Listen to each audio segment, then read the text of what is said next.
que aconteceria se a sua equipe melhorasse 1% toda semana? 1% de melhoria por semana não parece nada, né? Mas se você aplicar isso com a sua equipe durante um ano, o resultado não é 52% melhor, é 167% melhor.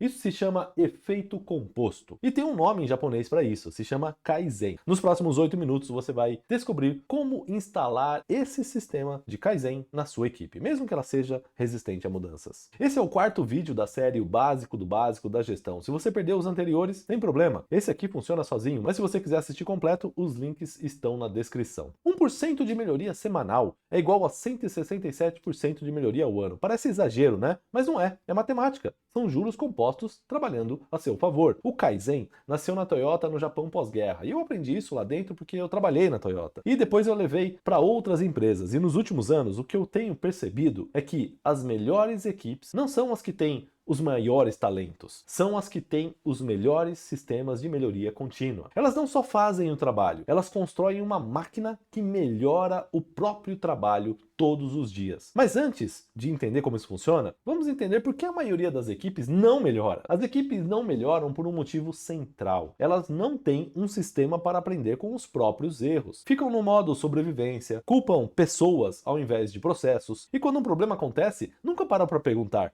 como que a gente pode evitar esse problema na próxima vez? E aí a melhoria fica só no campo das boas intenções.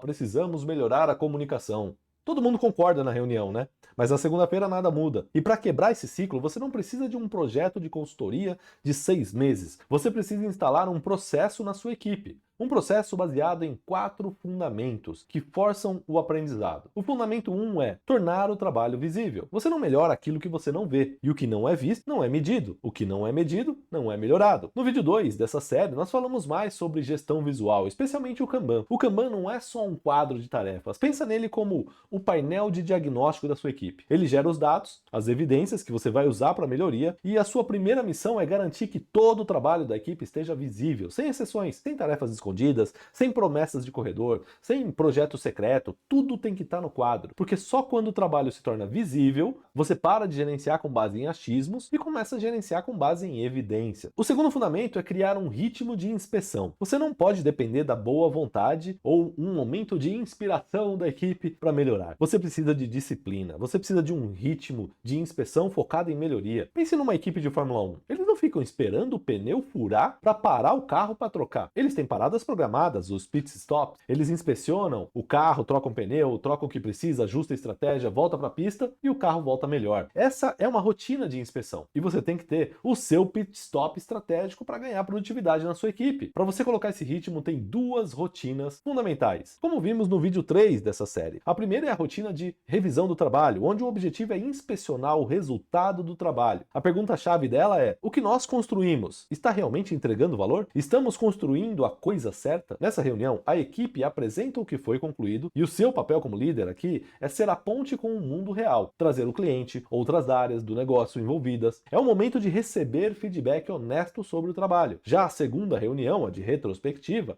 essa é a mais importante para nossa máquina de melhoria contínua. O objetivo dela é inspecionar o nosso processo de trabalho. A pergunta-chave dessa reunião é: ok, entregamos resultado, mas como nós trabalhamos? Onde o processo atrapalhou? Onde o processo ajudou? Onde poderíamos ter sido mais inteligentes? A retrospectiva é um momento em que a verdade deve aparecer. E a verdade só aparece onde não há medo. Como líder, a sua missão é criar abertura para que as pessoas falem dos problemas sem medo. Quando um erro aparecer, a sua primeira frase não é "quem errou?". Você deve perguntar: como o nosso processo permitiu que isso acontecesse? Percebe? Você ataca o processo, não a pessoa. E uma boa prática é você também admitir seus próprios erros. Se você errou, você pode falar: pessoal, eu atrapalhei vocês essa semana, quando eu mudei a prioridade sem avisar ninguém. E isso criou uma confusão. Foi uma falha minha, uma falha de comunicação. Percebe? A vulnerabilidade do líder dá permissão para que as pessoas também sejam honestas. Ter essa rotina e esse ambiente seguro é o primeiro passo. Mas se você não tomar cuidado, a retrospectiva pode virar um muro de lamentações, onde todo mundo reclama e nada muda. Uma boa retrospectiva não é uma conversa solta, é um processo de investigação com um único objetivo: sair com uma ação de melhoria planejada. Pelo menos uma ação. Não precisa sair com 10 boas intenções, só precisa de um compromisso que a equipe equipe vai executar. Para chegar nessa ação, a gente segue 3 passos, tá? Passo 1, coletar fatos. Olhe para o quadro da última semana e pergunte quais tarefas foram entregues, quais ficaram paradas por mais de X dias. Tivemos algum retrabalho? Liste os eventos marcantes, bons e ruins, apenas os fatos. O segundo passo é investigar o porquê daqueles fatos. E eu gosto da técnica dos 5 porquês. Quando a equipe levantar um problema,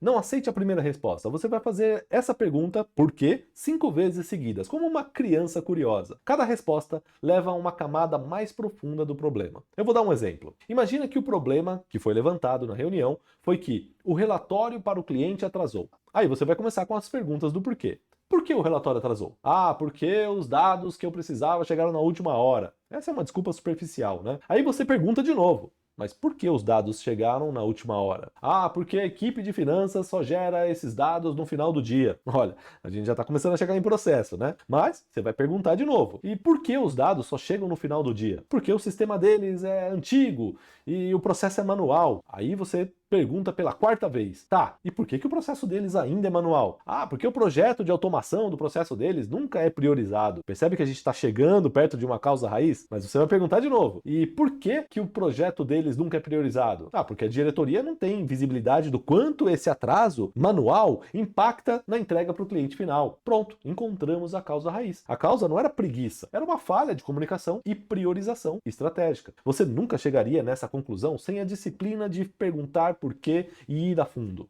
Legal, né? E depois disso, o que a gente faz? Depois da investigação da causa raiz, vem o plano de ação. É aqui que a maioria falha, querendo resolver o mundo. O passo 3 é definir uma única ação.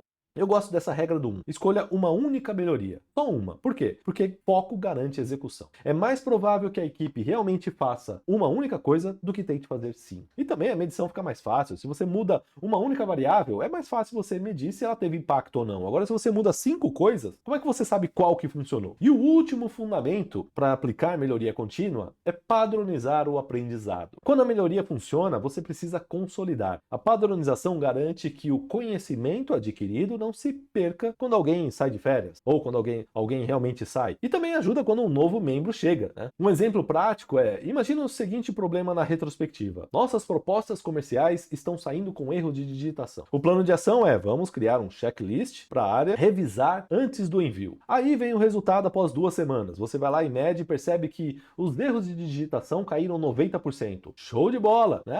A melhoria funcionou. E agora o que você faz? Esse checklist se torna um novo padrão para envio de proposta. Quando você padroniza, você reduz a dependência de heróis, acelera o treinamento de novos membros, cria a base para a próxima melhoria.